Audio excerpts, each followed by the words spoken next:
was definitely a student that always struggled academically in school, and it really was the one teacher that I had that really changed all of that for me in terms of being successful, getting through school, doing all of that. And so I was very driven from a young age to want to be a teacher myself. And when it came to applying for colleges, I was very insistent on finding a college that I could do education in my undergrad, because I just couldn't get into teaching quick enough. And I got to college and I started my student teaching, and I realized that a lot of what frustrated me about the education systems as a student that things didn't come so easy to, was that teachers really never got those tools on how to really teach all learners. And I was kind of being taught in my undergrad that you teach a concept and whoever gets it, and if you don't, you move on. And I didn't think that was the right way to really meet the needs of all learners. And so then as I started getting ready for graduate school or thinking what was going to come next, I started really looking into different graduate programs. And I found a graduate program that was based at Columbia University that had a huge teaching component, but it also had a very huge data-driven and research component. And that really is what led me into the field of applied behavior analysis, was really going into it from that education standpoint. And I really knew pretty quickly from starting the program that this was really the path that I was meant to take. So to take what I learned to be an educator and then take the science and the data and the principles of behavior and really use that to try to change the learners and students. And so I continued on doing my master's in ABA, and then continued on to get my Ph.D. in applied behavior analysis as well.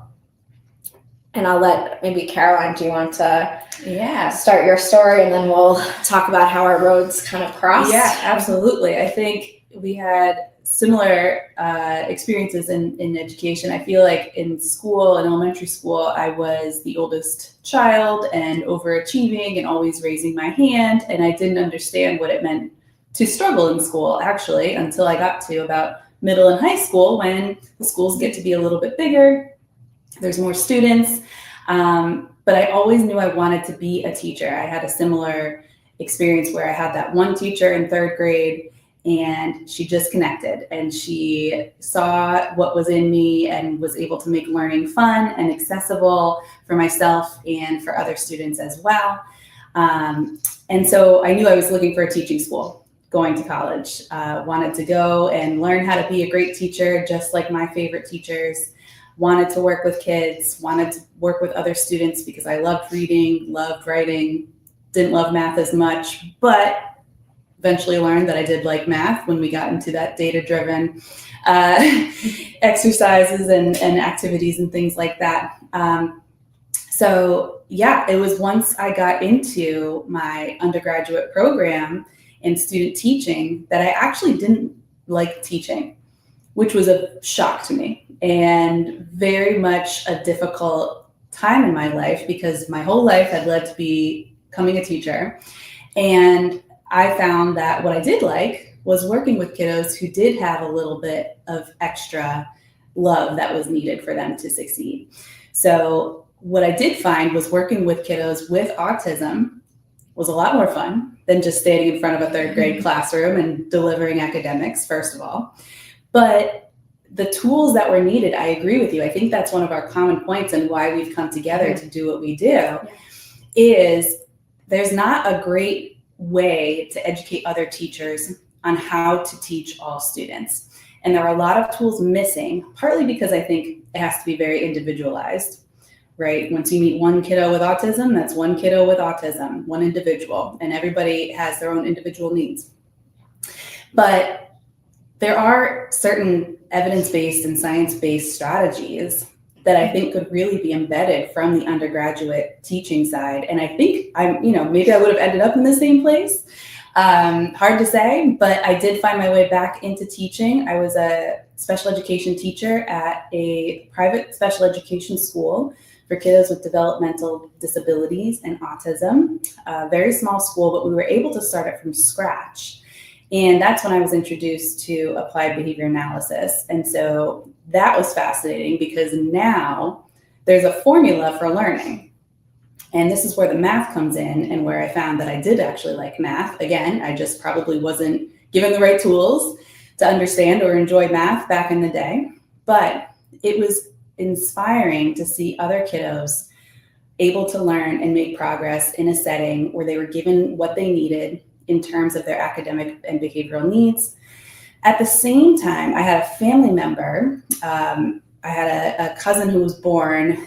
I was 17 at the time. So by the time I ended up teaching at the special education school, he was diagnosed with autism around 3 or 4. And so not only was I learning the side of autism from an educational standpoint or a teacher standpoint, but I was also learning it from the familial standpoint and seeing what my aunt and uncle were going through with my cousin and trying to figure out what we could do for him at age 3. I think he was even in early intervention before age 3 and before he got to kindergarten. But it was interesting to see it from all sides and seeing that there is this gap out there where not only for teachers, but for occupational therapists, physical therapists, the whole team and village that it takes to help kiddos with autism and other different abilities as well. So then after teaching at that school for special education and for kiddos with other needs, I needed to go back to school to get my graduate degree.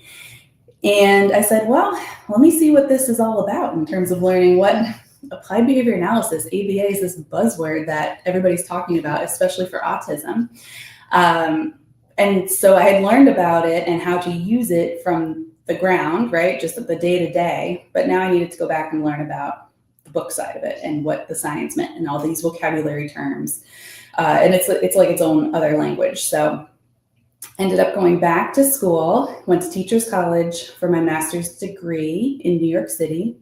And I met Jen. You were, I think, a graduate assistant in a sense. Yeah. Our program kind of, it's a loose term to use. Mm-hmm. But Jen would look at my papers and was a mentor to me from was that the second year? I was second year master's student. Yeah. So the master's program was a 2-year program. Jen was already in the Ph.D. program. She stayed on, and I was in my second year of the master's. And it was really Jen, I think, who helped inspire me to continue on to become a doctoral student and get my PhD. I didn't think it was possible. There was no way. I just wanted to go back and help other kids. And it was, Jen made it look easy, I guess. But no, but it was great to just be able to learn more of the core tenets of what we keep talking about with the principles of behavior and applied behavior analysis.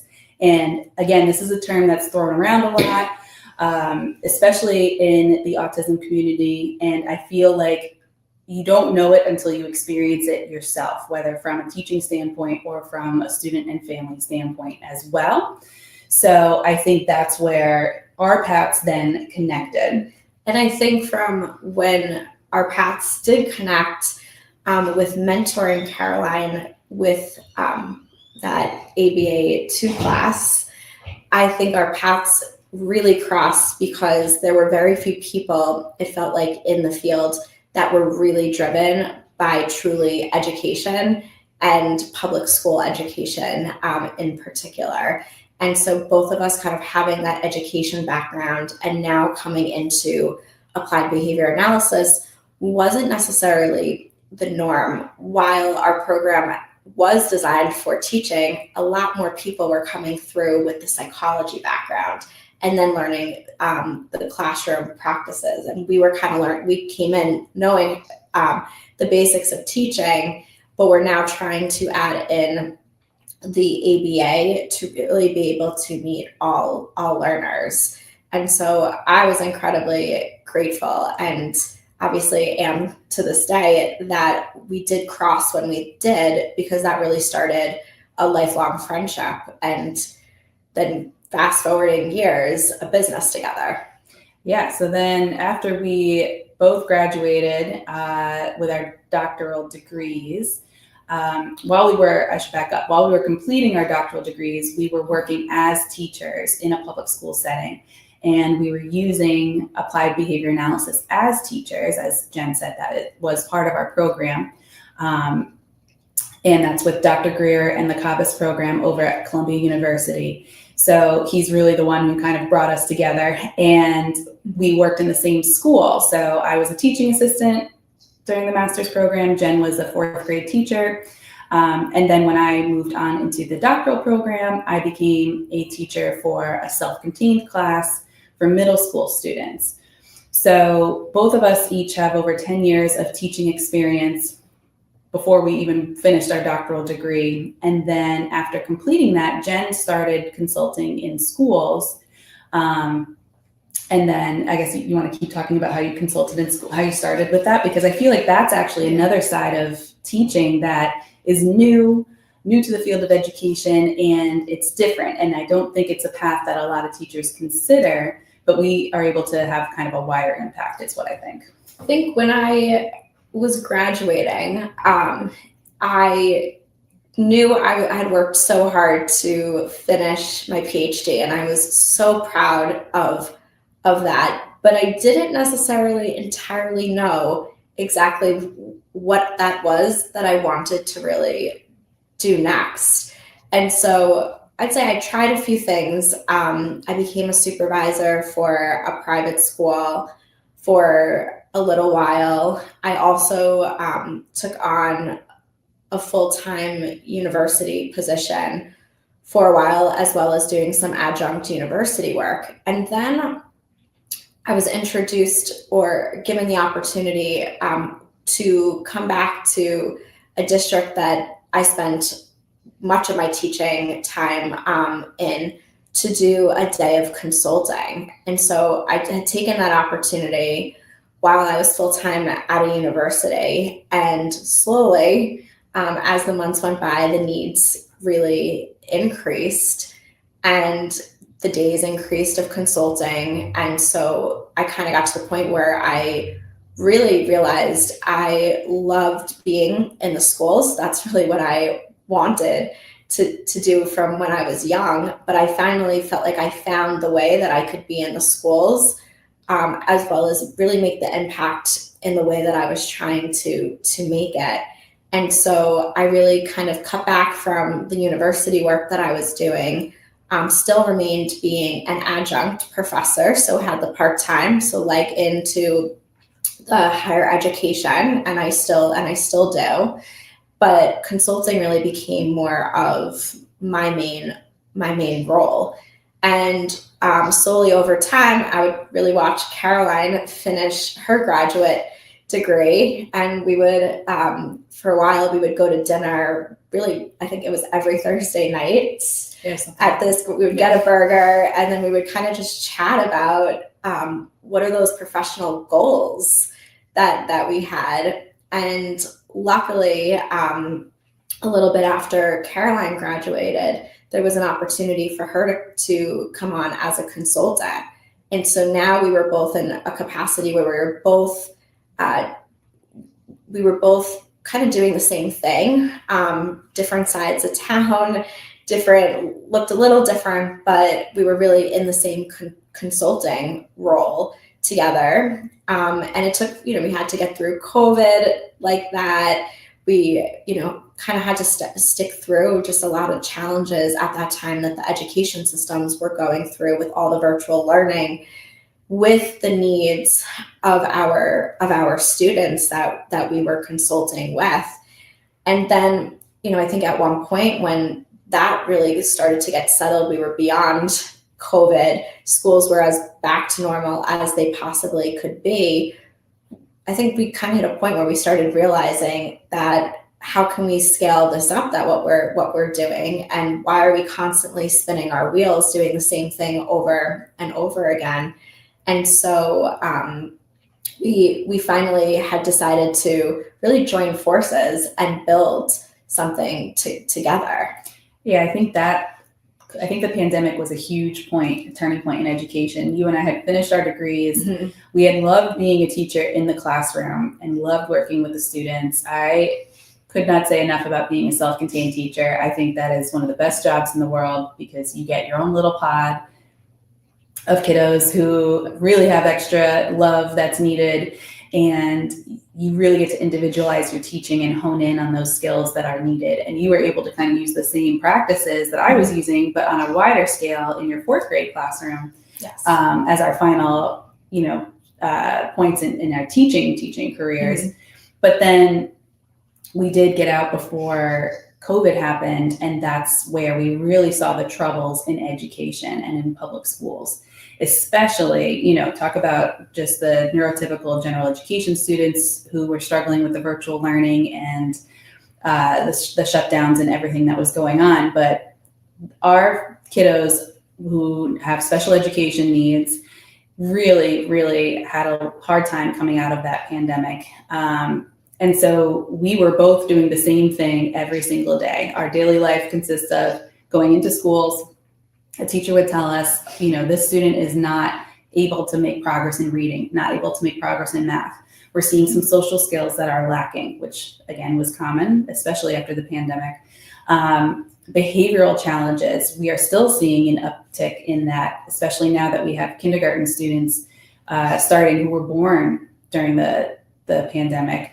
So Jen and I were kind of firefighters in a public school sense, running around and trying to solve the same problems day in and day out. And when we would talk on the phone or in our weekly dinners, it was, what can we do? How can we help the lives of our special education friends, our special education teachers who are on the ground? They're burnt out.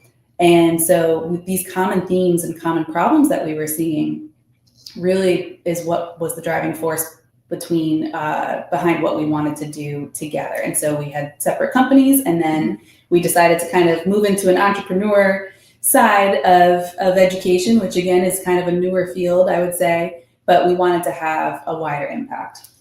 And I think something else that really, that both of us have been really grounded in from the beginning is our want and motivation to really focus on public schools.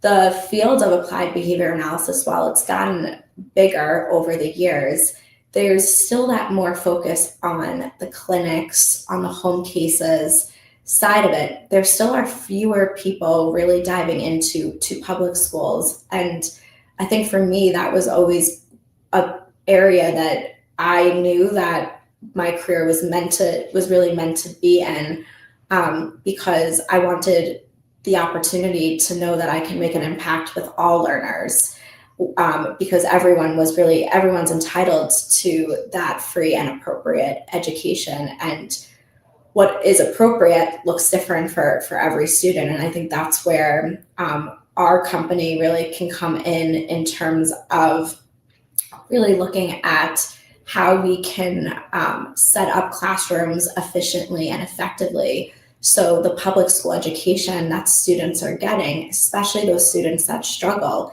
is really the best education that they could possibly get. And so instead of being firefighters, we wanted to really go in and create preventative strategies that could be helpful in preventing burnout for teachers, make the teachers' lives easier, make it easier for kiddos with special education needs to make progress and to succeed and receive that free and appropriate education.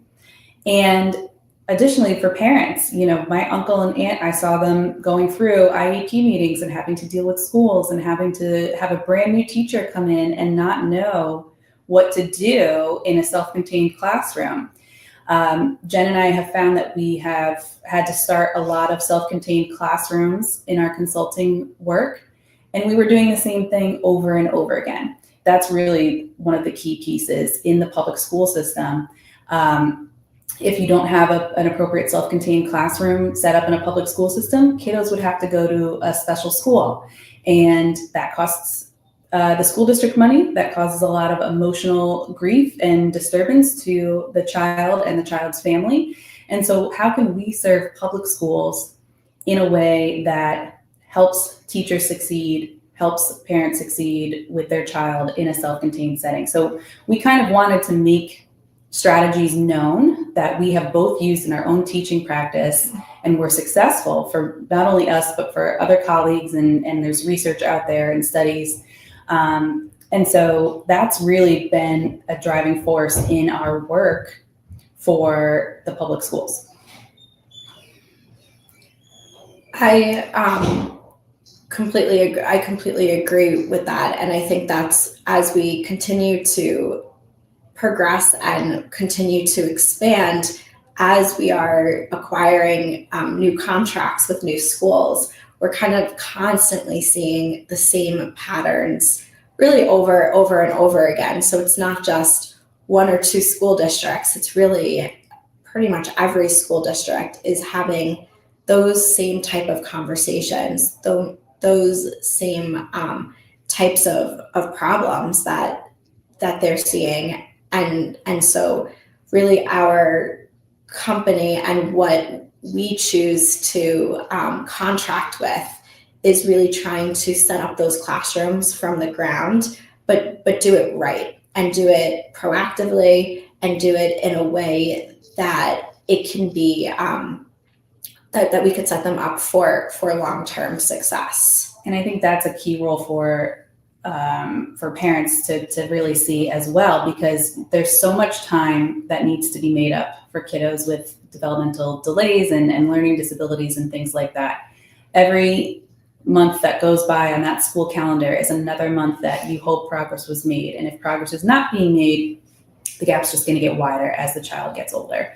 And we saw the emotional toll it took on a lot of families where, we came in and we saw the state of a self-contained classroom or an inclusion classroom, even a general education classroom, and saw how difficult it was for the students to succeed within that classroom. And so we can talk about a couple of key strategies that we've been putting into place too, because we are seeing that we have to do the same work repeatedly, not only with setting up the physical environment, setting up classroom rules, very simple things that can be done, but is not often replicated across classrooms.